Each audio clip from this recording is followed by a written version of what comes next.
Assembly ఎన్నికల సమయంలో చంద్రబాబును నమ్మొద్దని ప్రజలకు ఎంతగానో విజ్ఞప్తి చేశానని, చంద్రబాబును నమ్మడమంటే పులినోట్లో తలపట్టడమేనని చెప్పినట్లు వైసీపీ అధినేత మాజీ సీఎం వైఎస్ జగన్ పేర్కొన్నారు. చంద్రబాబును నమ్మడమంటే చంద్రముఖిని నిద్రలేపడమేనని చెప్పినట్లు గుర్తు చేశారు. గురువారం ఉదయం జగన్ మీడియా ముందుకు వచ్చారు. తాడేపల్లిలోని పార్టీ కార్యాలయంలో ఆయన మాట్లాడారు. 5 ఏళ్ల పాలనలో ఒక్క సంవత్సరం జరిగిన ఒడిదుడుకులను తీసుకుని ప్రజల్లో తప్పుడు ప్రచారం చేశారని చంద్రబాబుపై విరుచుకుపడ్డారు. చంద్రబాబు అధికారంలోకి వచ్చిన ఈ 9 నెలల్లోనే ఏపీలో ఆర్థిక విధ్వంసం జరిగిందని ఆరోపించారు. అప్పులు చేయడంలో చంద్రబాబు సర్కారు అన్ని రికార్డులను బద్దలు కొట్టిందని విమర్శించారు. ఈ 9 నెలల కాలానికి బడ్జెటరీ అకౌంట్ అప్పులై 80,000 కోట్ల రూపాయలని జగన్ వివరించారు.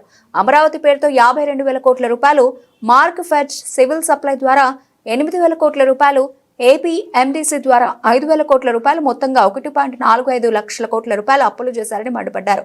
మరి ఎన్ని అప్పులు చేసిన ప్రభుత్వం ఎన్ని బటన్లు నొక్కిందని, ఎంతమంది పేదలకు డబ్బు పంచిందని జగన్ నిలదీశారు. పేపర్ క్లిప్పింగ్స్ చూపించాయి, అప్పుడు ఇంట్రెస్టింగ్గా ఉంటుంది.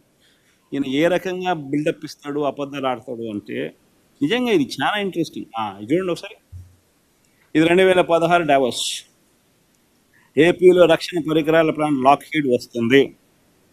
తర్వాత నెక్స్ట్ ఏమమ్మా 2017 హై స్పీడ్ రైళ్ళు, హై స్పీడ్ ఎంత ఈనాడే, నేను వేరేది ఏం చెప్పను. ఎందుకనంటే వీళ్ళంతా ఒక ముఠ, ఎంతో ఒక దొంగల ముఠ, దోచుకో పంచుకో తినుకో, వీళ్ళంతా సభ్యులు. మభ్య పెట్టడం, మోసం చేయడం, అబద్ధాలు ఆడడం వీళ్ళందరికీ పరిపాటు. అందుకని అందరికి తెలియాలి కూడా. 2017లో హైబ్రిడ్ క్లౌడ్, ఇంతకుముందు హై స్పీడ్ రైళ్ళు అన్నాం, దాని ముందు హై స్పీడ్ రైళ్ల కర్మాగారం, తర్వాత హైబ్రిడ్ క్లౌడ్, మన సౌదీ అరామ్కో, రాష్ట్రానికి సౌదీ అరామ్కో. ఇదంతా 2017. 2018లో చంద్రబాబు గారు డావోస్ వెళ్ళినప్పుడు రాష్ట్రానికి 150 సంస్థలు వస్తాయన్నాడు. అసలు క్వశ్చన్ మార్కులు ఏమి ఉండవు, దాన్నే కనీసం క్వశ్చన్ మార్కులన్నా ఉండవు.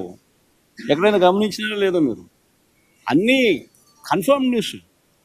రాష్ట్రానికి 150 సంస్థలు, రాష్ట్రానికి ఎయిర్ బస్,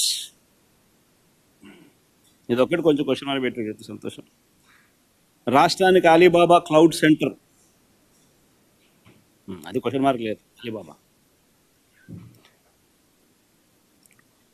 2019లో జనవరిలో కూడా మొన్న పోయాడు, ఎన్నికలు అయిపోక మునుపు. హ్యాపీగా ఏపీకి, రాష్ట్రానికి జెన్పాక్ట్, హ్యాపీగా ఏపీకి జెన్పాక్ట్. ఇది ఈ మాదిరిగా బిల్డప్ ఇవ్వడం చంద్రబాబు నాయుడుకి ఏమాత్రం కొత్తగా. అబద్ధాలు చెప్పడం, మోసం చేయడం,